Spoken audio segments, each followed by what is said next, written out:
On your marks, get set, bake.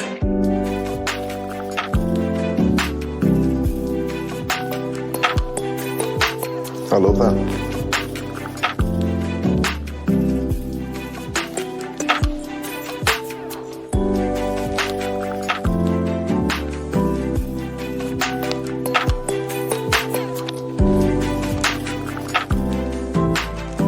Good flavor.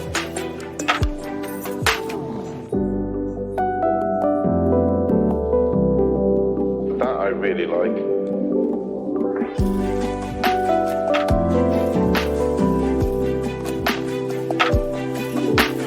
That is delicious. Bakers, your time is up.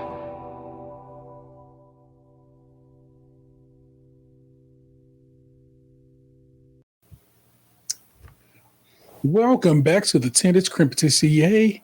It's a Great British Bake-Off podcast. I'm your host, the Internet, Sarah 713, joined by my other host, the Internet's Nick Jew. Basketball, the MNBA is that. The MNBA, which I find to be hilarious, but Same. some people not so much. And that's why it's funny to me. So I'm always Exactly. going to say it that way. But we're not alone this week. Of course, we had to make sure we had the homie come through this season at some point, and I felt like this week was the right week. It's the big homie Brad Gessner of the Great American Baking Show. If you don't know, now you do if you're new to the business. Brad, thanks so much for joining us back in the tent. How goes it, kind sir? Oh, it's going great. Thank you so much for inviting me. Oh, you know I love it. Had to happen. So it We getting any closer to that wedding cake? no. Okay. Love her to death. No. Here's some other cake. I'll talk you around her birthday. That's in January. Okay. Maybe we can see something going on there. Just to get a Okay. cake. We can do that. A cake necessary. I mean, whatever. Whatever. I said what I said, and Brad heard me. It is Meringue Week, the first ever Meringue Week. A good time was had in the tent this go round, y'all. I was very, very impressed by what people presented this week. Was pretty impressed by how they laid the episode out. And so I think a lot of fun was had this go around, and was very sad to say goodbye to a particular baker. We'll get there when we get there. Our remaining bakers in the tent are as follows. It's Aaron, Ian, Jasmine, Leslie, Toby, and Tom. And when it starts getting tight like this, because next week's quarterfinals, it's a much easier bit of notes to write. But if you're new here, every week we do a little news article. It's almost always baking related, sometimes bake off related, but in this case, just baking related. But this story, I know Brad will have some input and discussion on. I'm excited to have him here for it. So let me click over here so I can hit my little video package for our new segment, Bakers Make the World Go Round. Bakers make the world go round.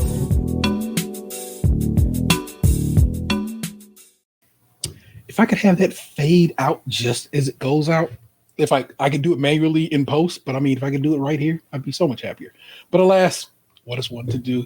This is from the I gotta grab this. Hold on here. I gotta grab this whole screen and throw it over here so I can read it to you without it. So you can be on camera. Exactly. Did you say Pittsburgh?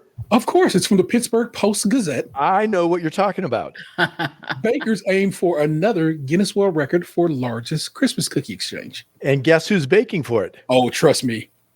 Yeah. Again, I had this article a couple of weeks back, and I was like, wait a minute, that's a Brad article. I got to save this bad boy.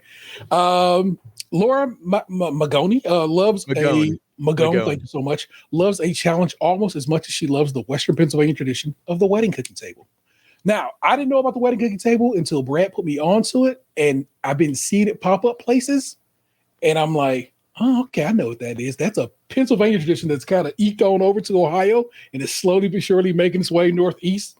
Oh, no. Youngstown had it, And You then had it, guys, Pittsburgh first? took it from us. So we Okay. we let them act like it was theirs, but it's actually Youngstown's. Fair enough. That's Youngstown, Ohio's wedding cookie table. It's a big deal, y'all. Y'all need to be aware of it. As the organizer and biggest cheerleader of the wedding cookie table community on Facebook, the Monongahela, woof. It's a part of Pittsburgh, y'all. You got to know. Has helped set up dozens of fundraisers for community organizations and individuals in need of comfort since starting the group in 2015. The bigger the effort, the sweeter the results for the documentary filmmaker and historian. Over the years, group members have prepared cookie tables for Pittsburgh Police Zone 4 to show gratitude for first responders after the Tree of Life shooting at Squirrel Hill in 2018, shipped cookies in those impacted by the 2022 school shooting in Uvalde, Texas, assembled a cookie table for the 20th anniversary of the United Airlines Flight 93 tragedy in Shanksville, Somerset County, and baked cookies for fundraising events supporting nonprofits like Metaviver, which funds metastatic breast cancer research. The group, which has grown from a few hundred members when it started a decade ago to more than 381,000 worldwide today, broke the Guinness World Record for the largest cookie table in 2019, staged on the last day of a 4-day celebration of Monongahela's 250th birthday. Is that one of the rivers? That's one of the 3 rivers, right? Yes. Monongahela. Okay. Yeah, I know that word. Monongahela, and the Ohio. Hela, yeah. The effort involved 400 amateur and professional bakers and a total of 88,425 homemade cookies displayed on one contiguous snaking table. Say it again, Magone? Monongahela. Oh, Magone. No. Yes. Magone. Laura Okay. Magone. Laura Magone. Magone has organized 7 sold-out cookie table university events for bakers at the Doubletree Hilton, Pittsburgh, Meadowlands and Hilton Garden in South Point and Cannonsburg, featuring demos, cookie-focused vendors, and, of course, giant cookie tables. We've had some terrific milestones and some worthwhile projects, she says, including an appearance with cookies on the Today Show last year, and it just keeps growing. There's such enthusiasm for cookie making among members that she's pretty sure her latest endeavor will also be a runaway hit. On November 30th, the cookie group will attempt to break the Guinness record for the world's largest Christmas cookie exchange. The event will take place at Kringle's Kitchen at Washington County Fairgrounds, and there is no charge to participate. Magone came up with the idea earlier this year after a group in another part of the country with just a couple of hundred people claimed they were going to break the record. And I thought, we could do better than that, she said. It's kind of got my competitive juices up a bit. She put out the word a couple of weeks ago, and the idea went viral. On October 1st, Magone guessed it had something to do with Facebook's algorithms, and within a few days, more than 1,000 people had joined the group. She set up on the social media platforms to facilitate the exchange. What will make the exchange different from others, she said? It's WCTC's effort will go national and maybe even worldwide. We have members from all over the country who want to get involved. Magone says she also bakes in Canada and also bakers in Canada and Belgium. There's a bit more to that article. It's a little lengthy. Don't worry. It'll be in your show notes so you can read the rest of it. But Brad, I so knew you were going to be involved with that because of course you would. So tell me your take on it and what you think about it. So what we have is Stacy Adgers, a friend of mine here in Youngstown. She's a great baker. So Stacy has a group of 10 of us. And we're baking. We each have to make 12 dozen cookies. Woo! Now, between the 10 of us, we get to share a dozen of each other's cookies. And then 2 dozen of our cookies go to the cookie table that day. And we'll also have a display. And we're talking about doing something like with the Youngstown, the steel mills, and having a little conveyor belt off and talk about the tough cities that last and things like that, doing our heritage and everything. And we'll get over there and we'll have enough people there also to participate over in Pennsylvania. It's great. You go to these different events that Laura sponsors. That's where I won my Askerstrom mixer last year. Yeah. And I'll be making spumoni biscotti for this cookie table. So it's chocolate, pistachio, and cherry in one little cookie. Ooh, fancy pants. You can check you out. Apparently, y'all guys are serious about your cookie tables. I absolutely love it, man. What have you been working on? I know you get out there and you do the what is it? The farmers market or the it's called the Youngstown Flea. Yeah. So Derek McDowell bought this 1880 steel mill that closed in Youngstown and converted it into this vendor market that he's very selective in who he allows come in and that. And right now he's got a $2.1 million grant to go through, take all the asbestos out. I mean, you go into this hall and they're 14-ton cranes over your head that were used for steel production 100 and some years ago. Yeah. And he's taken this and he wants to convert it down the road, almost like a West Side Market, but for the Youngstown area. Okay. So I do the Youngstown Flea. It's called the Youngstown Flea. And then we have our Penguin City Brewing Company, which is another old steel mill across the street. And we do a vendor show there once a month, the night market. Okay. Love that. Oh, heck yeah, people. If you get the opportunity, I'm telling you, head on down, southeast of Cleveland, if you will, and go get your Youngstown Flea on. At this point, I mean, you're a professional baker because you get paid to bake. So that's the definition. I don't think I can call you an amateur baker anymore, kind sir. I think you are it at this point. You are. I just bake a lot. I think that's what it is. Well, certainly glad to hear that, and glad to know as well. I was talking to Mackenzie a couple of weeks back, and she's like, "Next time I come up there, I'm gonna have to hang out with you and Brad." I'm like, "All right, we'll figure it out. We'll make it happen." So I had to chuckle at that. Is it Crowley's or Growley's across from the Christmas tree house or the Christmas Christmas story house? Yeah. That's where we took Mackenzie when she came in town to get her that Cleveland flavor. Very good. Very good. My barber's over there. Well, it's not my barber. I no longer go visit that man. I'm a very bald man at this point, but my child goes and sees that barber. So he's over in that general Tremont area. Please put that on the list for my next Cleveland visit. I don't know why it didn't connect to me that the house was in Cleveland. The story takes place in Cleveland, doesn't it? It does. A chunk of it was shot here and the rest in Toronto. But if you see where they shot in Toronto, it looked just like Cleveland because that's who the author that's what the author was going for. So it's very cool. All right, y'all. Let's get to the business of show business here. And actually, it's not even for me to say; it's for Nick to say. Set me up, Nick. Yes, the signature challenge is the judges would like them to make 12 mini meringue pies. Their pies should be made with a buttery short crust pastry with a tasty filling and an exquisite meringue topping. They have 2 hours.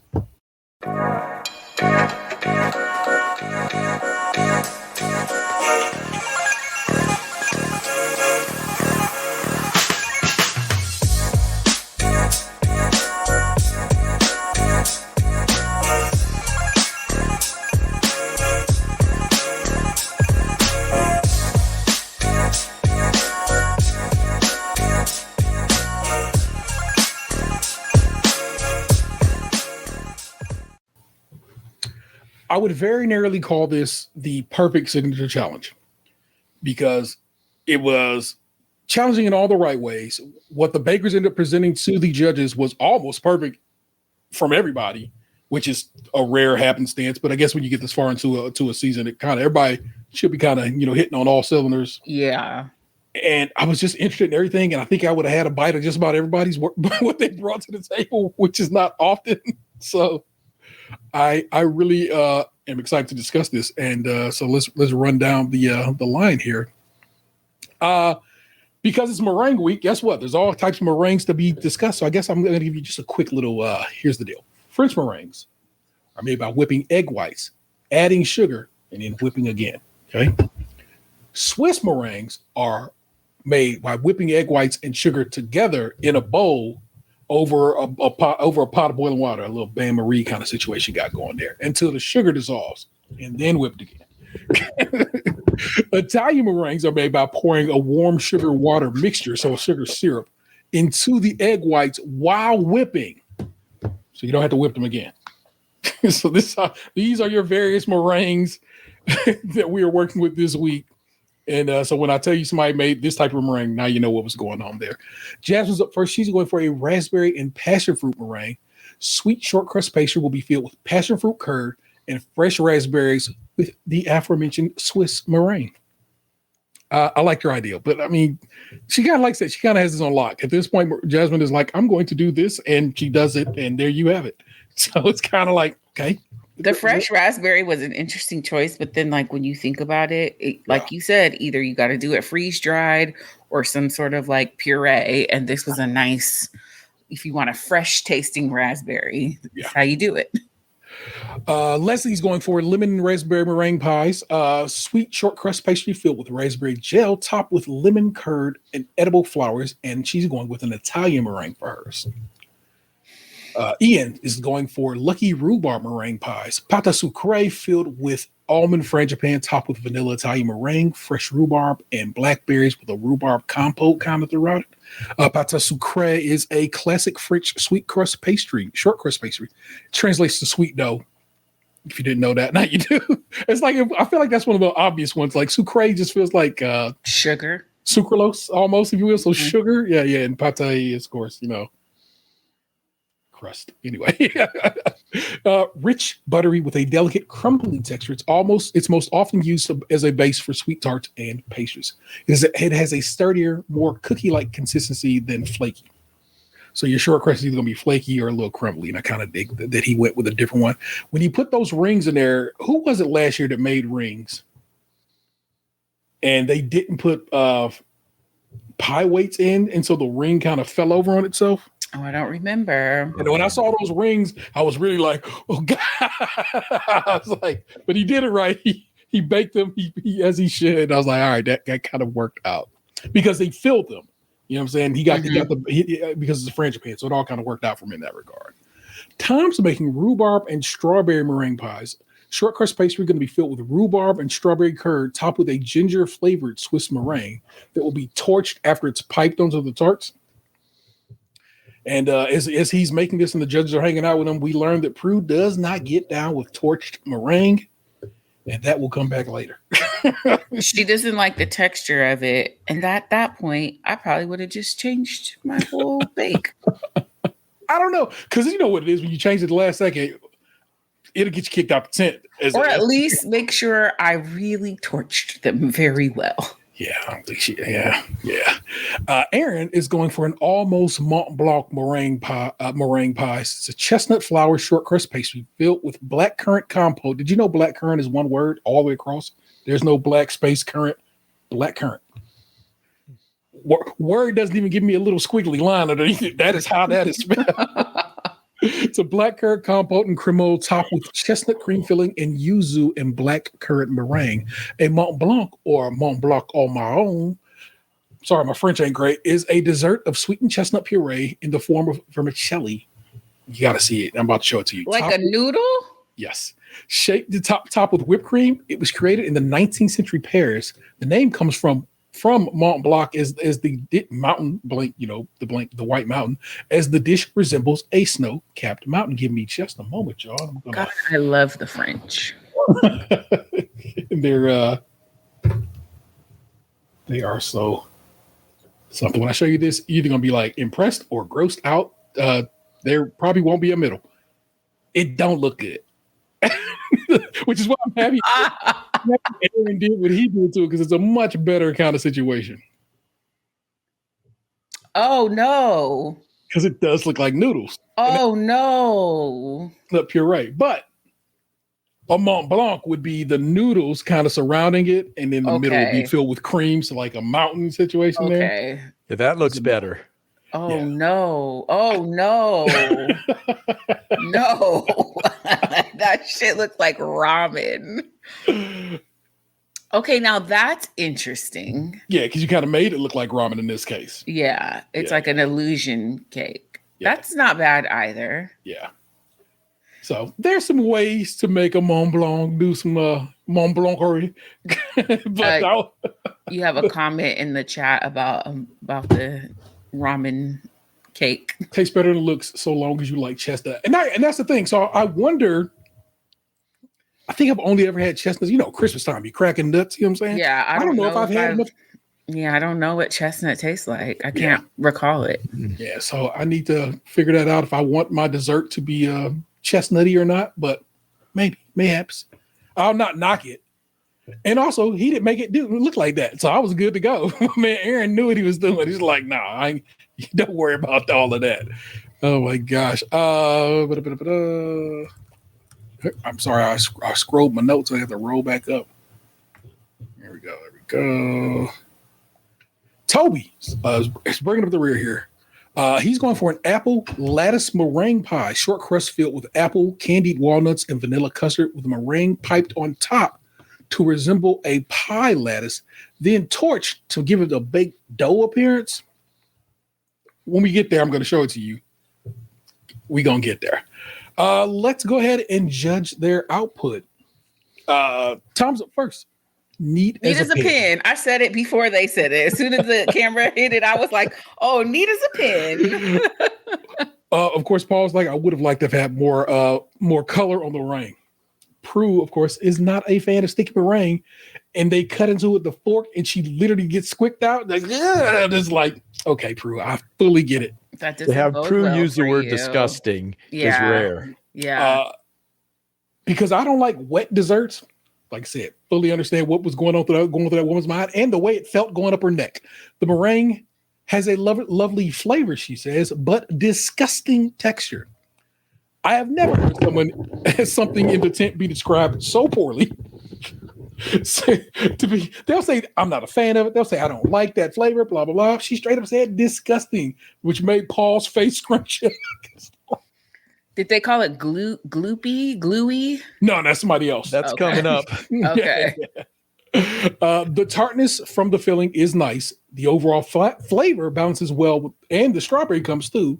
Not overly sweet. Overall, it's lovely. He just needs to hit it just a little more with that torch. Yes, it really is. And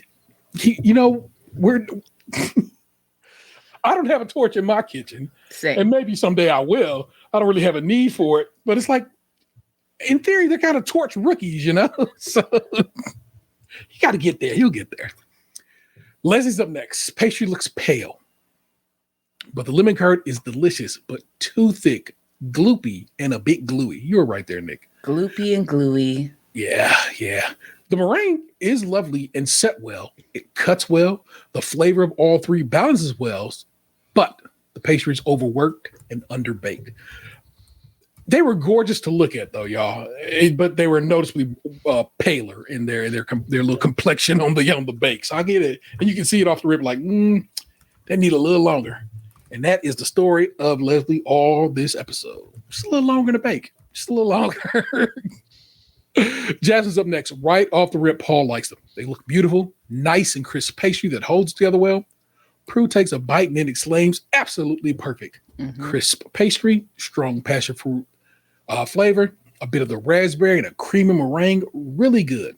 As for Paul, really well baked. The passion fruit is nice and sharp, balancing with the raspberries and the sweetness of the meringue. So Paul reaches to give her a handshake, and he remembers early in the episode he said no more handshakes and no more star bakers for Jasmine. But then he gives her the left hand, which we all are like, what's going on there? I mean, just don't do it. Just don't do it, or do it. Yeah. Don't play the middle. Right. Yeah.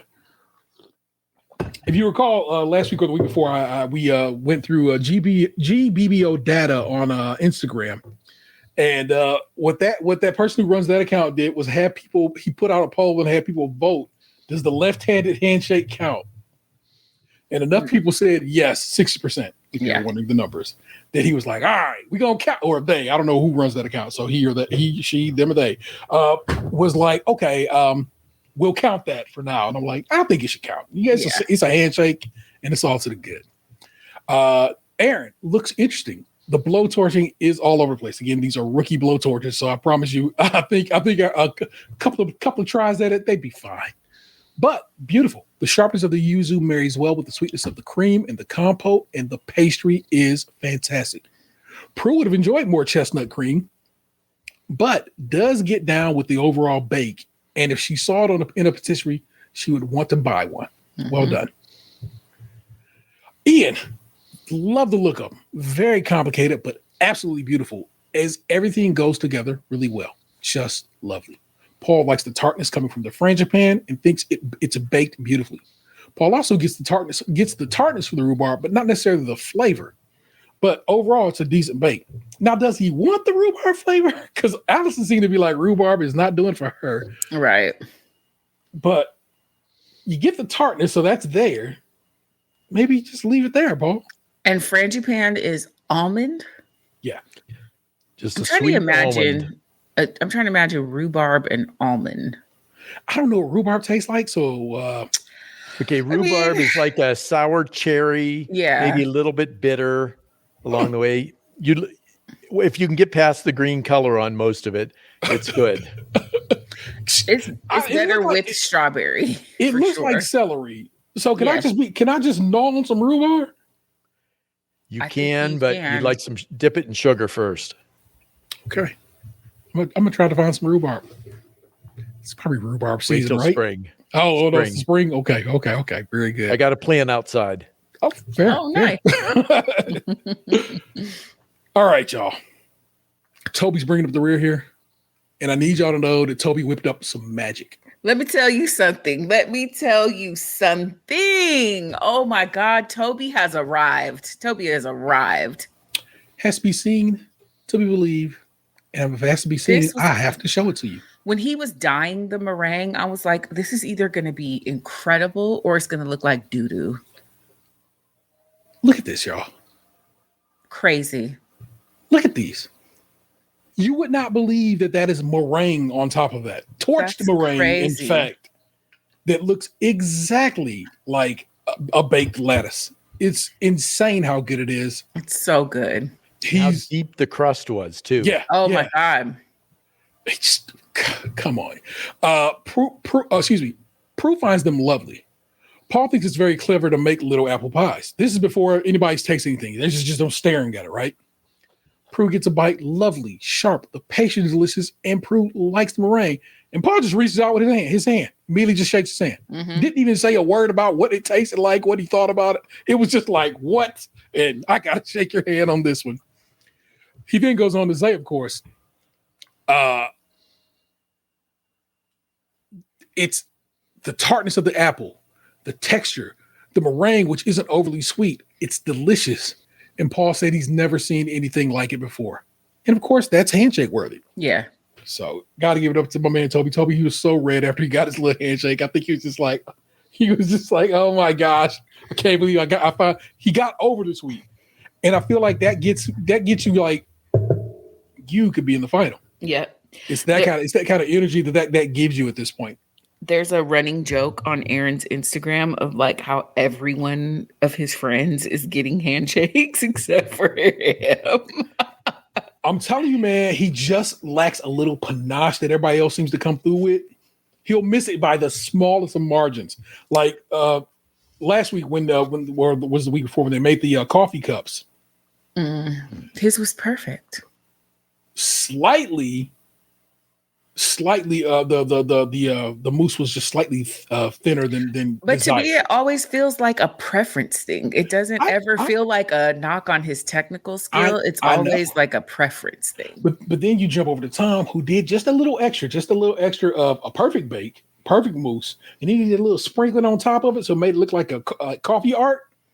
Yes, that was dope, but I liked Aaron's cups better. Like the combination of the two of them, like if Aaron had done that sprinkle art thing, like, yeah, but I see what you're saying, but it's all, to me, it's like, it's not a skill issue. No, like I said, I think I just want him to, I literally beg of him, just a little tiny, just that little bit more. He's so close every time, just requires a little more zhuzh. And I'm telling you, when he get it, he gonna get it, and that's gonna be great. You can make French, oh, here, check that out, Nick. Apparently, you can expand with any nut or some seeds. I don't know if I want all that, but traditional frangipane, I believe, is almonds. And if I'm wrong, I'll be wrong. But that was this week's signature, a really great signature. I highly recommend, if you have not checked it out, to go ahead and check it out. Real fun. Everyone's looked so good. Yeah. It was a very good, real keen get a set of bakers this go around, y'all. Mm-hmm. So get down. Nick, set me up. Technical challenge this week is set by Paul. His advice to them is they get one shot at this. So the technical challenge has staggered start time and staggered finish time, and it is 4 perfectly risen souffles. The souffles need to be made with a raspberry Italian meringue served alongside a leaf-shaped tuile. They have 1 hour.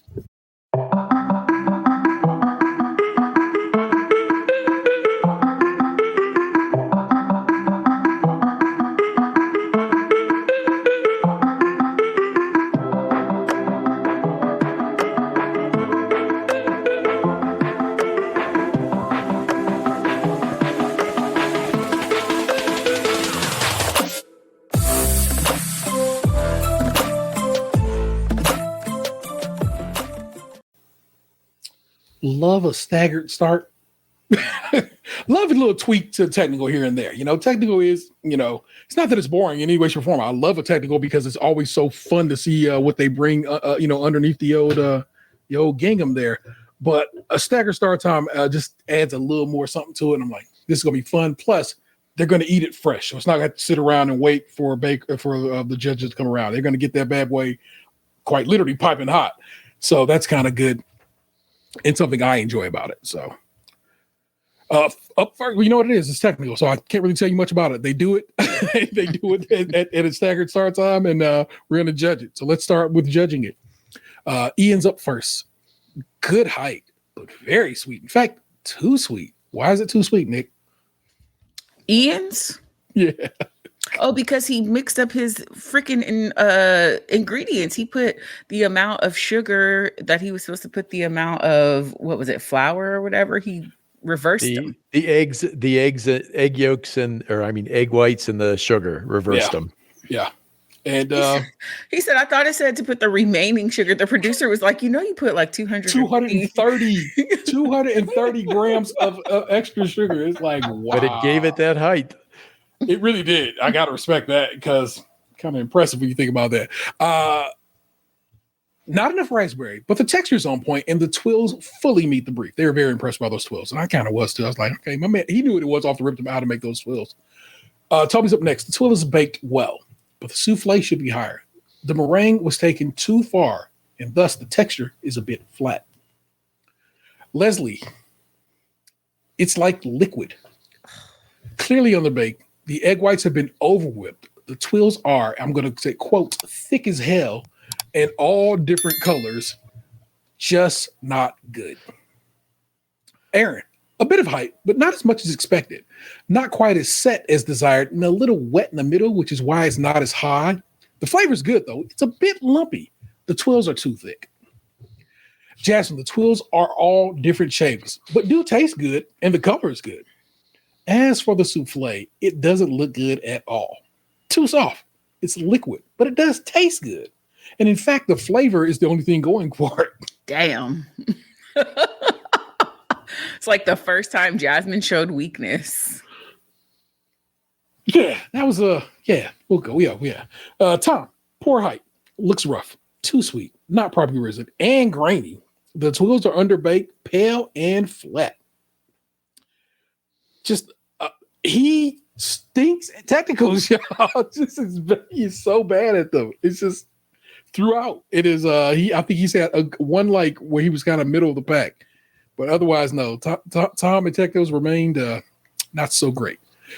Let's rank them. Leslie, they're underbake.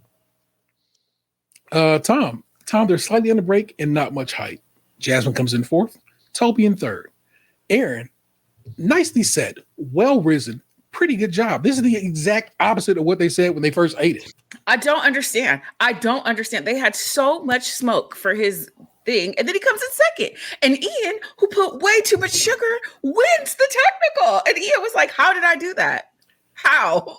I think they forget sometimes what their instructions were and what their rules were. Something. Ian comes in first. The raspberry flavor was there, but it was outbalanced by the sugar. But they liked the twills. And the height was exactly what they wanted. The height was perfect. The twills were perfect. It probably tasted great, just sweet, Right. And so they're like, you did it. You hit the brief otherwise. And so I can't be mad at her.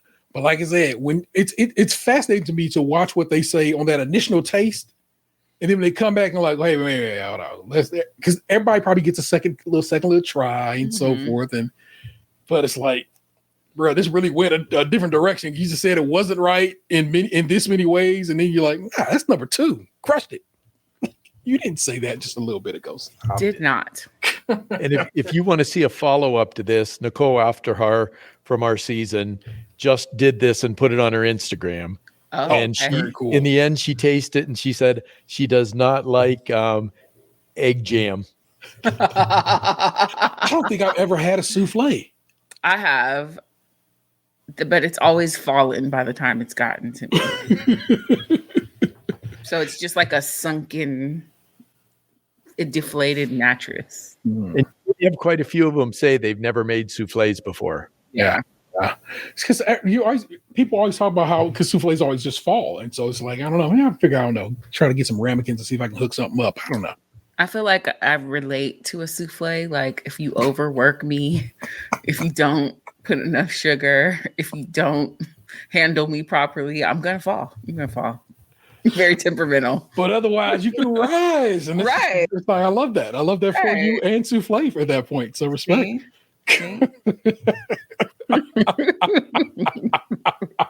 I'm so delicate, but like also combustible. Oh my God. Well, He said it's so much work for tasty air. I'm saying I might get down for a little. Tasty is enough to get me over. So who knows? A nice chocolate souffle, it'll do you right. I don't know. Man, I'll poke around, see who's making the best souffle in our little area, because that might be something. All right, Nick, do. Showstopper Challenge is a beautifully decorated Vacherin glacé. It is named that way because of its resemblance to Alpine cheese. Traditionally, the Vacherin should consist of an exquisite meringue shell containing yummy ice cream. They have 4.5 hours.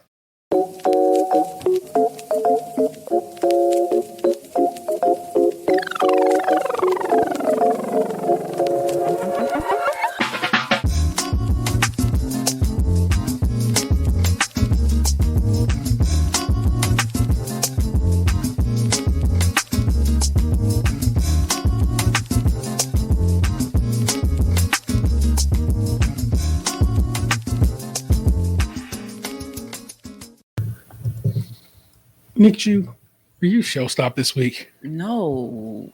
What was it? What was it that made you go, not for me? It's just like the size of the thing. Like, I'm going to need a bigger situation. And they were all lovely. It was just like, how much can you do? It's like when it's cake week. Unless you're doing an entire scenery thing of cake, I'm not going to look at that and be like, that is amazing. They were all very nice, though. Fair.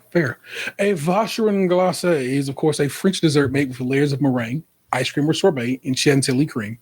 The word Vacherin comes from the French word for cow, vaca, because you did in Spanish, and is also the name of a soft cheese with which the dessert's round shape is said to resemble. The word glacé means iced or frozen. So wonder what glacé cherries, because they always use glacé cherries over there in this season. So iced cherries, what's going on there? Are they the same as maraschino cherries? Or are they doing something different? A lot sweeter. Really? A lot sweeter. Really? Yes. Like stiff, hard sugar. Wow, that's how unexpected. Tom's up first. He's going for Family Forge Vacherin glacé. It's going to be a mushroom wrapped in a Swiss meringue with a banana sponge, a banana and cinnamon ice cream, and a banana dulce de leche, kind of layered in between. That's going to be topped then with a white chocolate and coffee Italian meringue mushroom cap. It's Tom. You know how Tom does. Jasmine is going for a scallop shell Vacherin glacé. Strawberry, pistachio, and stracciatella ice creams will fill an Art Deco inspired French meringue seashell. It's going to be held open by these pistachio praline I-beam struts. You got to see it. Basically, that was a construction project, and I dug that for her. She went back and forth with herself on the pronunciation of scallop, and she's landed on scallop. I'm a scallop guy. I am too. I've never heard anybody say scallop. I have heard people say scallop. It bothers me. Okay. It would bother me as well. Seafood. Yeah. Stracciatella is a variety of gelato with fine strands of drizzled chocolate stirred through it. It was originally created in Bergamo, northern Italy, at the Ristorante La Mariana in 1961. Stracciatella was inspired by stracciatella soup, made from a broth in which beaten egg is drizzled, popular around Rome. So basically, he was like, egg? No. Chocolate? Yes. Or C. In Italian, it's C. It's still C, right? Aaron is going for Kitsune Sunday Vacherin Glacé, a lemongrass flavored meringue fox figure who you Pokemon people will recognize as Ninetales. It's going to be placed on top of a key lime and lemongrass sorbet and a ginger ice cream, both which all this, yes, won't. Also, it was not a biblically accurate angel. No, that nine-tailed fox is strong in Japanese folklore. Okay. And so oftentimes you'll see it in anime, manga, and like I said, there's a Pokemon called Ninetales that is just that. He just made Ninetales. Biblically accurate angel would have been so fun. That is hilarious. Ian is making Ben Gate Redemption Vacherin Glacé. Let me tell you a story, y'all. Series 5 Bake-Off had another baker named Ian, also from Belfast, who was once upon a time attempting to make a baked Alaska. It did not go well. And he ended up angrily, sadly, if you actually go watch that, he kind of was like just in his feelings on that one, just throws it in the rubbish bin. Straight to the bin. Thusly not presenting anything to the judges, thusly going his butt right home that week. Series 16, Ian, also from Belfast, in a nod to his bake-off brethren, is going to make a meringue bin that's going to be filled with espresso sorbet, a dark chocolate ice cream, sesame praline, and vanilla chantilly cream. It is such a smart idea that I almost can forgive him for that terrible, terrible computer monitor that he made that week. My God. With the real keyboard and mouse. Baby, why? Baby, why would you put all that on there? Did you watch that? So he is making a mango tree Vacherin Glacé. It's a coconut meringue mango tree that will sit atop a mango sorbet, macerated mango, and a coconut ice cream, and a coconut caramel whipped cream. Leslie is going for a wedding cake Vacherin Glacé, which will be filled with lemon and basil ice cream, a strawberry Eton Mess vanilla ice cream, surrounded by Swiss meringue ruffles and topped with Swiss meringue swans. Such a good idea. An Eton Mess, ETON, is a traditional English dessert consisting of a mixture of strawberries or other berries, meringue, and whipped cream. First mentioned in print in 1893, it is commonly believed to have originated from Eton College and is served at the annual cricket match against the pupils of Harrow School. Eton Mess is occasionally served at Harrow School, where it's called Harrow Mess. Oh my gosh. That is what everybody's making, y'all. And when we come back, we'll tell you how they judged it.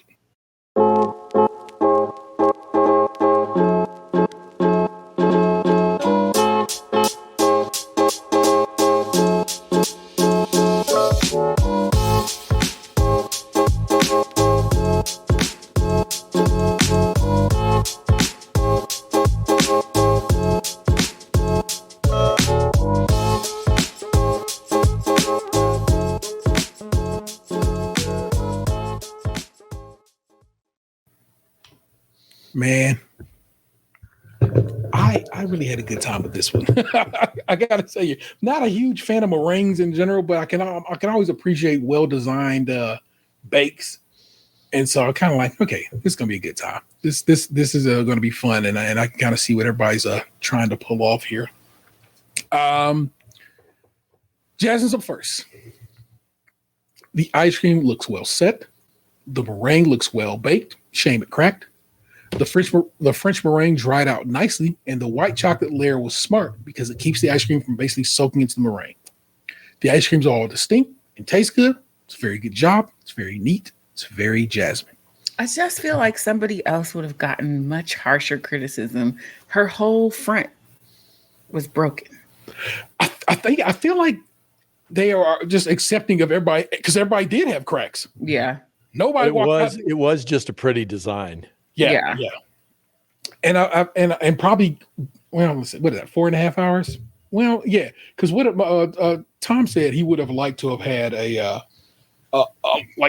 basically a day to bake it in it was what did he call that oven? Because I went and looked it up after the fact. He said, But it wasn't that hers fell; it cracked when she was assembling it. yeah, and like I said, Same with That Aaron's. parchment.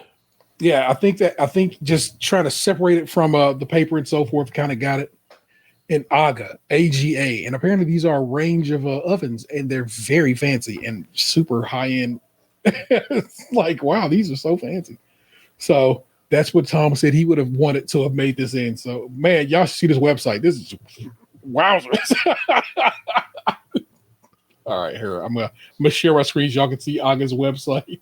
Though I normally wouldn't go advertising some company's business. This is Maybe they'll sponsor us. kind of oven. kind of impressive. Look at all this, like, hold on, I want to start over again. It had a whole little Oh, whoa. Oh man. yeah, bro. Take all my counters out. Oh, that's crazy. Look at that. These are absolutely gorgeous. And I could fully understand why one would Just make your entire Thanksgiving at one time. I'm gonna get that at F5. I need y'all to see that beginning when it first started up. Like look what's going on here. Going over the White Cliffs of Dover, down up to downtown London or wherever this is. That's an assumption that's London. That may not be London. It's a film. Yeah. It's like Tower Bridge, because it's still up. Like, that is a fancy little website. I'm like, That's crazy. I don't know. So I guess maybe that would be the oven you want to bake some meringues in. Who was that? Tom, who came over to help Leslie? It's a good man. He came over, definitely gave her a hug and tried to calm her down because she knew what it was. But he like helped her. She was doing something because she was a little slow because she had to redo her meringue. They were talking through or no, was that was in the technical. I peeped because they were talking through the recipe or whatever, and he was like, no, you have to do blah blah blah. No, that was in this when she was had, this one. Yeah, she had the amounts of sugar and egg whites flipped. Because Jasmine looked over like, oh, you're messing up, and like Tom was actually helping her. I thought that was like very kind of him. And then they show Aaron helping out Toby with his with the free spray whatever too. It's why we watch Bake Off, y'all. That's when they get in there, can help give each other a hand. It's a good time to be watched. Speaking of Aaron, he's up next. The all white of his bake is quite striking. There are a few cracks in the tail. There's 9 tails, y'all. Come on. Yeah. Prue loves the ginger, but finds the meringue to be too toffee-ish. And I'm like, Prue, that sounds delicious. What are you talking about, girl? Right. But maybe she means soft. Can't call that one because it like chewy and sticky. Yeah, because that's what toffee is, right? Yeah. I could see that. Like I've had some meringue that was a little rough on the fillings. Okay. The meringue at the bottom has become solid. Prue believes it's from being compressed from the weight pressing down on it. The individual ice cream and sorbet flavors are very good, but Paul thinks they kind of clash. One of them, of course, is key lime. What's the key lime and coconut? What was that? Lemongrass. Yeah. Okay. So key lime and lemongrass. The other was ginger, which they call stem ginger. I'm like, is there another type of ginger that I'm just not knowing that you have to keep calling this stem ginger? Don't know. But hey, but they both sound fantastic to me, and I like a lime, little ginger situation. So I don't know why. Maybe because one's sorbet and one's ice cream. Yeah. So the intensity on one might not. Yeah. Somebody else had a sorbet and an ice cream, wasn't it? A couple people did. Yeah. So yeah. But hey, overall, great job. Brave and elegant for going for the all white bake. So respect due. Tom's up next. It looks amazing. Beautiful banana flavor. All the layers are good and work well together. They love the top. Because it just comes off right off, set it down. Tastes amazing, especially with that coffee. Really surprising Prue. She's just like, that's just torch meringue, but it tastes delicious. He won them over. He saved himself. Yeah. Toby looks neat and lovely. I like the colors. The sorbet is delicious, light and summery, like a pina colada. Only Paul's not, quote, nipple deep in a pool, which is set off the entire tent, set me off. It was wild to say that. That is a wild thing to say. Yeah. Like, Paul. It was a wild thing for a lot of things got said on this episode that had me like Prue saying disgusting was crazy. This was crazy. There's more. Don't worry. I got a little something else for you.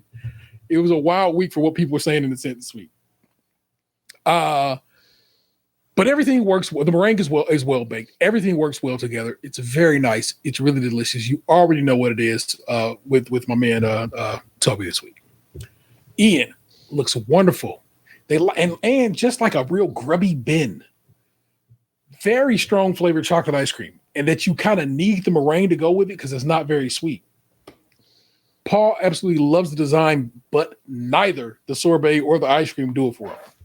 Too strong and questionable flavor combinations. They were, of course, series 5 Ian's flavors. So Paul then turns the camera and lets season 5 Ian know it wouldn't have been good then either, brother. My God. Turns toward the camera, Ian, it's not good. I was like, dang, Paul, you wild for that, man. So that was fun. That was really God, everything about that was good. And, and like they're like, I'm glad you put Ben Gate to bed. I'm like, respect, dude. Yeah. It's like Oscar the Grouch's garbage can. It was all beat up and kind of right. Yeah. Let's bring up the rear. Quite informal. Woo. That's not a nice way to say something about something. Informal. If you recall, I said there were supposed to be swans on it. That didn't happen. They did not happen because she had to redo her meringue. But oddly enough, Prue's like, I think it looks fresh. I liked it. The basil works nice in the ice cream. The strawberry comes through. They are absolutely crushing this, y'all. They are eating this like I've never seen them eat something before. Mm-hmm. They were tearing it up. Because it tastes so good. The meringue is soft, though, and underbaked. But it tastes so good, you kind of don't mind. But it is meringue week. It is meringue week. Oh. Otherwise, great flavors. Then going to the interview with Leslie after, which is like, well, they said it's underbaked. And Leslie goes, no shit, Sherlock. And I'm like, Leslie. I love her. You're crazy for that one. And I don't know. It just made me laugh. Leslie's been our dark horse this whole series. Man. And to see her reach what is essentially the extent of her skill kind of stunk. And she just had a really awful week all around, and she knew it. And you hate to see it, but she fought the good fight. She had some really great bakes, and I'm sad to see her go. Truly a bit of bad luck. Brad, would you recommend this woman make her daughter's wedding cake? Because she says she wants to. I think she should. Fair. Because first of all, she's not going to have the time constraints. Exactly. Yeah. And I guess, and I'm betting she's not doing meringues on it either. Yeah. She'll probably never make another meringue again in her life. Maybe little tiny ones just to surround the base or something nice like that. Your star baker this week is, in fact, Toby. Well deserved. Deserved. Yes, yeah. He just really kind of crushed this week, y'all, and therefore he becomes like, okay, Toby, I see you, and I like to see what you can pull off next. Sent home, like I just said, unfortunately, was Leslie. She will certainly be missed in the tent. I have enjoyed her this whole round. Yeah. She finally kind of got her voice these last few weeks, and that was nice to see. And unfortunately, just a bit of bad luck. It happens to the best of us, y'all. So she gets to go home this week. That was this week's Bake Off. Let's run through everything we need to run through to wrap everything up, y'all. Now, you know the deal. Normally, you can catch us live in the chat every Tuesday around 8:30 p.m. Eastern on YouTube or Twitch. Make sure you comment, subscribing on YouTube, okay? Get in there and say something. Give us a thumbs up. All the things you're supposed to do to make people see this, okay? I went in today and changed the art and title on last week's to see if it tweaks anything. We'll see. I kind of go mess with stuff all the time on YouTube. We are getting subscribers. That actually has been happening. Nice. So subscribers are coming in bit by bit. Not a ton, but more than we had. So I got to give it up. Again, subscribe on either one of them. If you follow us on Twitch, subscribe on YouTube, watch on whichever one floats your boat. I'm a YouTube guy myself. and make sure you share us. But anybody you think gets down with what we're doing over here, we're over on. If you're listening on Apple or Spotify, please consider giving us 5 stars. It helps the cause. Give us 5 stars, not just 5 stars, but on Apple, you got to write a little review. If you could be so kind as to write us a little review, like I said, nothing too long. You can just say, I like it.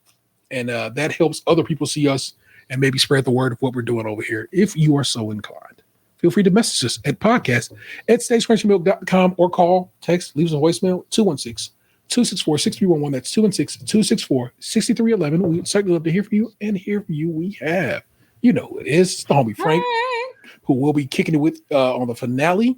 Yay. These are his thoughts on season 16, episode 7. Well, Meringue Week has come and gone.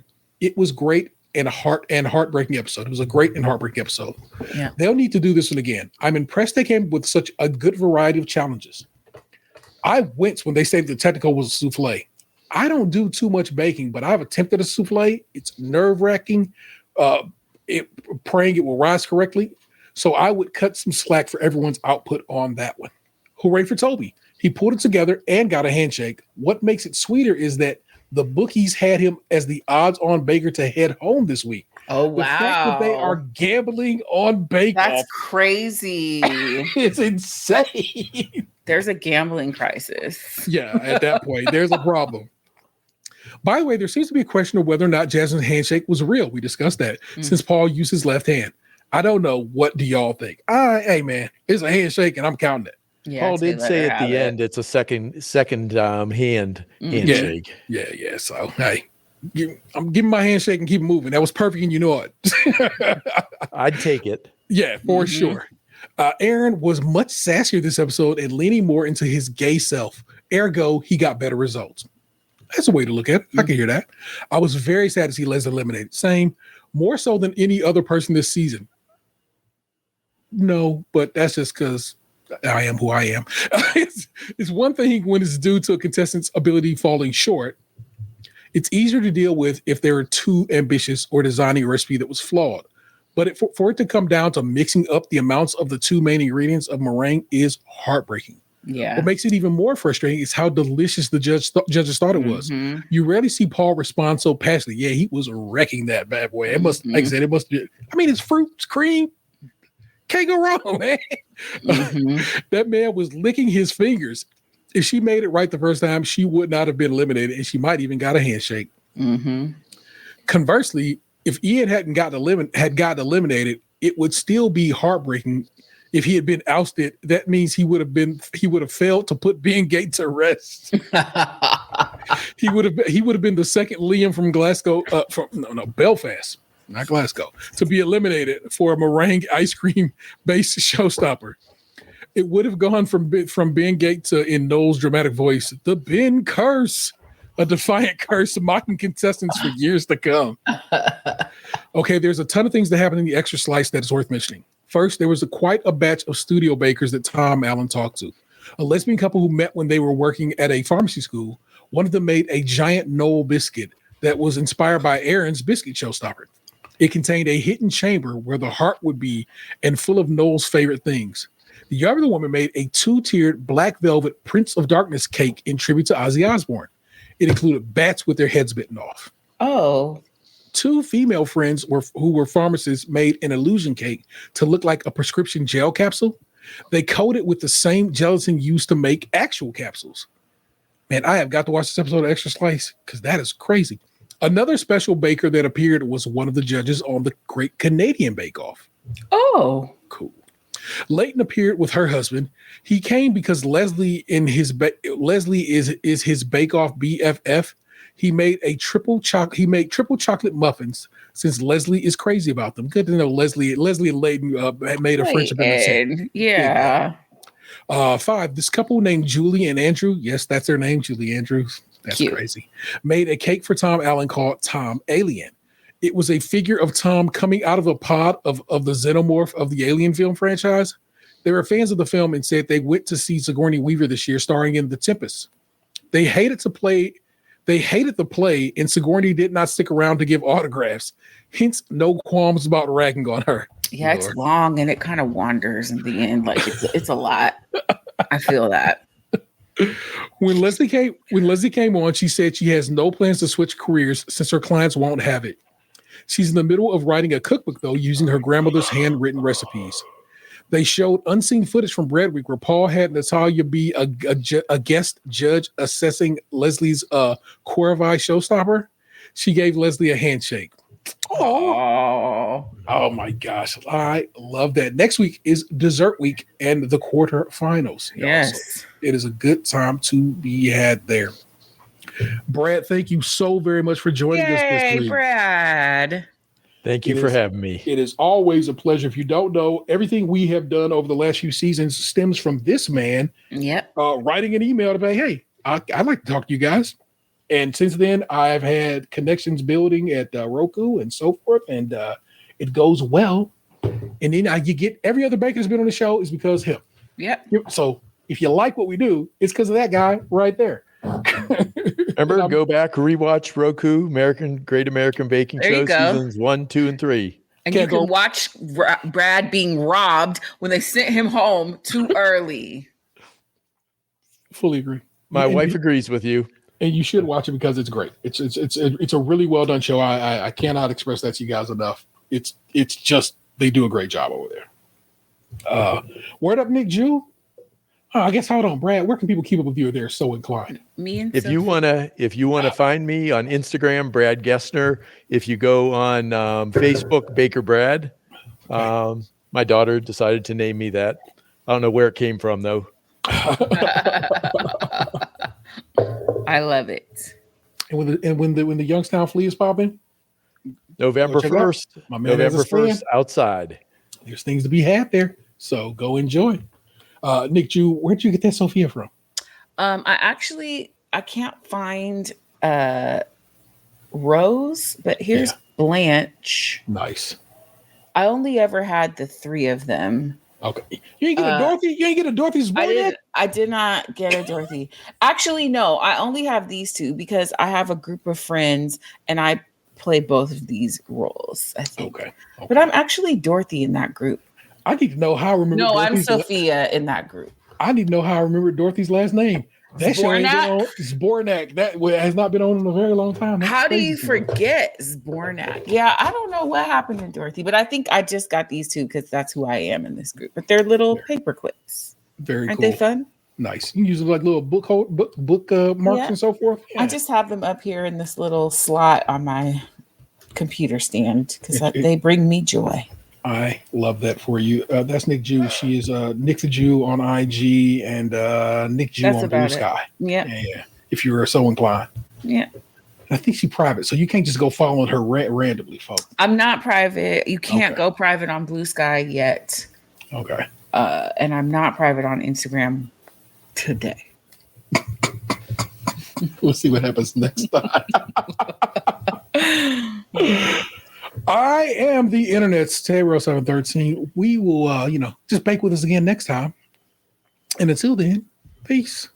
What happened to your ass? It used to be beautiful. Stays crunchy and milk.